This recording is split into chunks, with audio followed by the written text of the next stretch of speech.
In today's chess video, I'm going to share how to crush the Italian game which begins with the bishop to c4 and we shock our opponent with the move f5. Means we are directly opening our kingside diagonal, which is more and more risky, yet a very powerful opening to crush Italian game. And this is the ROSSAEU Gambit. The idea is very simple. All we are doing is attacking the center and we are giving white three options. Either he take it, either he play d3 or he play knight c3. We'll be going with each and every variation. Okay, let us continue with e take f5. If he captured the weak pawn, thinking he is gaining a pawn and he is winning. So you can continue with e4, expanding the center, gaining the more central control. That's it. You'll be attacking your opponent's knight. So he got only two moves. Either to play knight g1, since he cannot play knight in any of these squares, cause queen can take it. Knight cannot jump here, cause knight can take it.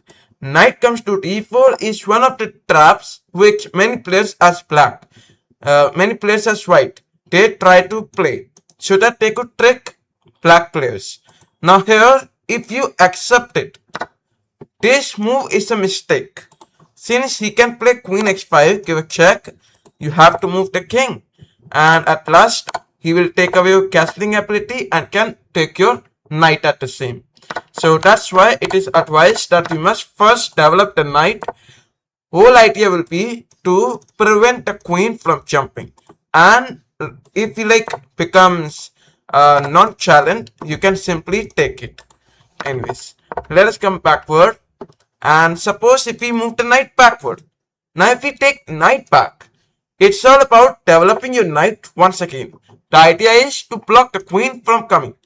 And at the same time, if you observe this weak pawn, so what you can do is make some plan by striking the center, opening the bishop, and at last capturing it. So that's how you can develop your pieces. All your pieces will be developed. You'll have to play bishop c5, go on with castling. That's it. Suppose your opponent tries some protective moves like g4 or something. He is like, let us protect. You can go with d5, can attack it. He tries g5 and try even attacking your knight. So once again, you can continue with capturing it. If we capture it, you go with queen take. Queen can attack it. Bishop can come to c5, can attack forward the f2 pawn. We can look at attacking king side and that's it. Okay, let us come backward. And instead of knight g1, he tries some tricky idea like queen e2. He is creating pin. Now I cannot take it. So what I can do against this? Well, against this you play queen e7. The pin is no longer active. Ultimately, he has to play knight g1. He cannot try knight d4 because knight can take it. So knight to g1. You play knight f6. Idea is blocking the queen. And after that, if he tries some developing moves, you play knight e4, counter attack the queen. If you play queen e3, you go with knight takes c2 and take the queen in the next move. If he moves the queen backward, so you play d5, attack the bishop, bishop goes back, you trade the pieces and expand the center like this. Now with all this, if you observe, the central control is completely in your hands. Play a6 and then lock castle if you want to. Otherwise, you can play queen f7, bishop to d6 and castling. That's it. So this is how you can continue. Now, what if he plays something like knight c3? Instead of capturing, he is like developing his knight. Now he is ignoring your pawn and he plays developing moves. If you play knight c3, you capture it. After white take it, you go with d5, attack the knight and the bishop. Ultimately, he will have to give up one minor piece. And that's a very easy win for you. Don't forget to play knight f6, blocking the queen x5, that's it. Okay. Now, if he plays something else, instead of knight c3, he plays d3. Quite acceptable move. Like if you take, he take. Very simple, fair trade. Well, so you don't have to take it. That's it. Instead, first of all you have to do is develop your knight. You have to block the queen. After this, he take this, You go with d5, bishop comes b5, creates some pins. Now if you take it, knight can take on it, can attack your knight. So that's why it is advised to play bishop d6, protect it and then attack it. Protection is more important than attacking. Now here bishop e5, you play bishop d6 and later on capture it. Play queen d7, lock castle or castle, that's your call. Anyways. Now after this, if we continue with some moves like knight c3, we go with castling.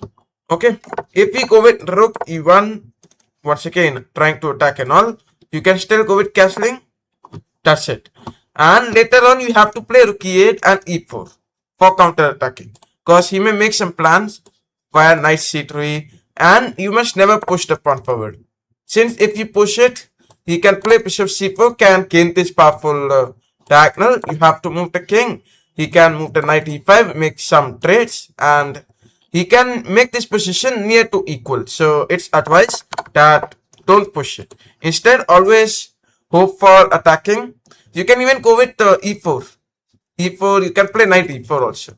You can attack bishop, can attack this. Okay, so let us come backward.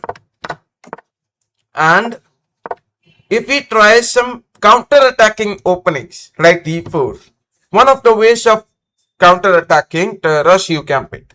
So all you have to do is capture the e4 pawn, knight take it, you play d5, attack the bishop, bishop comes b5, create a pin, knight can take it, you play queen d6, protection is very important, white go with castling, you go with knight f6, all idea is to block the queen h5. By the way, if we directly move queen h5, there is a problem, like you can play g6, you go with knight take, queen take, that's why. So over here it's about developing also, so you just take out a knight, and if you try bishop f4 counter attacks, you play a6, knight take on it, bishop attacking queen, you take it. Now these moves look very powerful, but they are not at all powerful, since you can capture the bishop, and that's a very easy win for you. So this was a very basic trap which I showed you. Otherwise, now let's come backward, and this is the position. You play queen h6, queen d6, you go with castling, you develop the knight, and instead of taking out the bishop, he counter attack the center. Once again, you'll play a6, the bishop take on c6, you take it, c4, queen e6, protect, you can try bishop e7, castling, king safety is important, that's it. You can even play knight g4, quite fair, knight take it, queen take it, queen take it, bishop take it. A very fair trade, and that will be kind of equal, not a way better position, but equal position. Anyways, so this is how you can crush the Italian game with the move f5, the ROSSAEU Gambit. And I'm sure if you try this, maybe your opponent will never play Italian in his life.